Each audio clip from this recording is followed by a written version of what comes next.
ನಮ್ಮ ರಿಯಲ್ ಶಾಂತು ಅವರ ಮೊಟ್ಟ ಮೊದಲಾಗಿ ನಾನು ಹುಟ್ಟುಹಬ್ಬದ ಆರ್ಥಿಕ ಶುಭಾಶಯ ಹೇಳ್ತೀನಿ.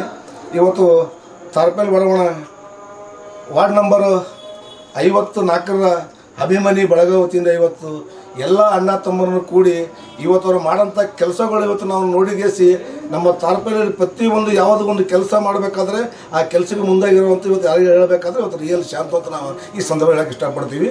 ಅದೇ ರೀತಿಯಾಗಿ ಇವರು ಮಾಡೋ ಕೆಲಸವನ್ನು ನಾವು ಮೆಚ್ಚಿ ಕೂಡ ಇವತ್ತಿನಲ್ಲಿ ಎಲ್ಲರೂ ನಮ್ಮ ಅಭಿಮಾನಿ ಬಳಗ ವತಿಯಿಂದ ಇವತ್ತು ದೊಡ್ಡ ಪ್ರಮಾಣವಾಗಿ ಇವತ್ತು ಒಂದು ನಮ್ಮ ರಿಯಲ್ ಶಾಂತು ಅವ್ರದ್ದು ಹುಟ್ಟುಹಬ್ಬ ಇವತ್ತು ಇಲ್ಲಿ ಆಚರಣೆ ಮಾಡ್ತೀವಿ. ಈ ಸಂದರ್ಭದಲ್ಲಿ ಕೂಡ ಇವತ್ತು ನಮ್ಮ ಕಾರ್ಪೊರೇಟರ್ ಆಗಿರುವ ಕೆಂಚಪ್ಪ ಅವರು ಕೂಡ ಇದ್ದಾರೆ, ನಮ್ಮ ಉಮೇಶ್ ಇವರು ಜಾಧವ್ ಕೂಡ ಇದ್ದಾರೆ, ಹಾಗೂ ನಮ್ಮ ದೇವಣ್ಣ ಇದ್ದಾರೆ, ನಮ್ಮ ಟಿಪ್ಪು ಅಣ್ಣ ಇದ್ದಾರೆ, ನಮ್ಮ ಶರಣಣ್ಣ ಇದ್ದಾರೆ. ನಾವೆಲ್ಲರೂ ಕೂಡಿ ಇವತ್ತು ಒಂದಿನ ಇವತ್ತು ಏನಪ್ಪ ಅಂದ್ರೆ ಪ್ರತಿ 12 ತಿಂಗಳು ಸತತ ಕೆಲಸ ಮಾಡ್ತಾರೆ ಇವರು.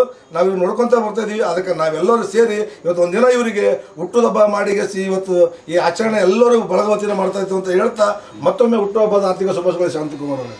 ಆರ್ಥಿಕ ಶುಭಾಶಯಗಳು ಶಾಂತಕುಮಾರ್ ತಾರ್ಪೇಲ್ ಅವರಿಗೆ. ಸುಮಾರು 28ನೇ ಹುಟ್ಟುಹಬ್ಬ ಇದು.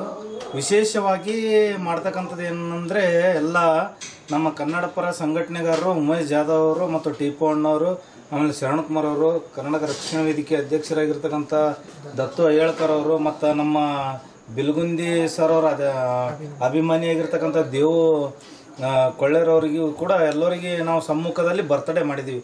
ವಿಶೇಷವಾಗಿ ಬರ್ತಡೇ ಏನಂದರೆ ಶಾಂತಕುಮಾರ್ ಅವರ 28ನೇ ಹುಟ್ಟುಹಬ್ಬದ ಆರ್ಥಿಕ ಶುಭಾಶಯಗಳು ಕೋರುತ್ತಾ ಇವರಿಗೆ ಸತತವಾಗಿ ದೇವರು 101 ವರ್ಷ ಆಯಸ್ಸು ಆರೋಗ್ಯ ಕೊಟ್ಟು ಕಾಪಾಡಲಿ ಅಂತೇಳಿ ನಮ್ಮಲ್ಲಿ ಯಶಸ್ವಿಯಾಗಿ ಮಾತಾಡುತ್ತಾ ಇವರಿಗೆ ಶುಭಾಶಯಗಳು ಕೋರುತ್ತೇವೆ. ಸಚಿನ್ ಜಗ್ಗಿ ನಮಸ್ಕಾರ ಎಲ್ಲ ಗುಲ್ಬರ್ಗ ಜನತೆಗೆ. ತಾರ್ಪೇಲ್ ಬಡಾವಣೆಯ ಗುಂಡೇಶ್ ಶಿವನೂರೆಂಬ ನನ್ನ ವತಿಯಿಂದ ನಮಸ್ಕಾರಗಳನ್ನು ಸಲ್ಲಿಸ್ತಾ, ಈ ಒಂದು ಸಮಯದಲ್ಲಿ ನನ್ನ ತಮ್ಮನಾದ ರಿಯಲ್ ಶಾಂತು, ಅವ್ರ ಹೆಸರಿನಲ್ಲೇ ರಿಯಲ್ ಇದೆ. ಅವ್ರ ಜೀವನವು ರಿಯಲ್ ಅಂದರೆ ಯಥಾಗತ ಆಗಿ ಎಲ್ಲ ವಿಷಯಗಳು ಸೂಕ್ಷ್ಮವಾಗಿ ನಾನು ನನ್ನವರು ನಮ್ಮದೆಂಬುದಾಗಿ ಬದುಕ್ತಾ 28 ವರ್ಷಗಳು ಇವಾಗ ನಮ್ಮ ತಮ್ಮ ಕಳೆದಿದ್ದಾನೆ. ದೇವರು ಆಯುಷ್ಯ ಆರೋಗ್ಯ ಕೊಟ್ಟು ಮುಂಬರ್ತಕ್ಕಂಥ ದಿನಗಳಲ್ಲಿ ಇದೇ ರೀತಿ ಸಮಾಜ ಸೇವೆ ಮಾಡ್ತಾ ಎಲ್ಲರನ್ನು ಒಗ್ಗೂಡಿಸ್ತಾ ಸಮಾಜದ ಏಳಿಗೆಗಾಗಿ ದುಡಿತಾ ನಮ್ಮ ತಮ್ಮ ಬೆಳಿಬೇಕಾಗಿ ದೇವರಲ್ಲಿ ಈ ಒಂದು ಸಮಯದಲ್ಲಿ ಪ್ರಾರ್ಥಿಸ್ತೇವೆ. ಮತ್ತು ಬಂದಿರತಕ್ಕಂಥ ಎಲ್ಲ ಅಣ್ಣಂದರಿಗೂ ಮತ್ತು ಅಧ್ಯಕ್ಷರುಗಳಿಗೂ ಮಾತಾಡೋಕ್ಕೆ ಅವಕಾಶ ಮಾಡಿದ್ದಕ್ಕಾಗಿ ಧನ್ಯವಾದಗಳನ್ನು ಹೇಳ್ತೇವೆ.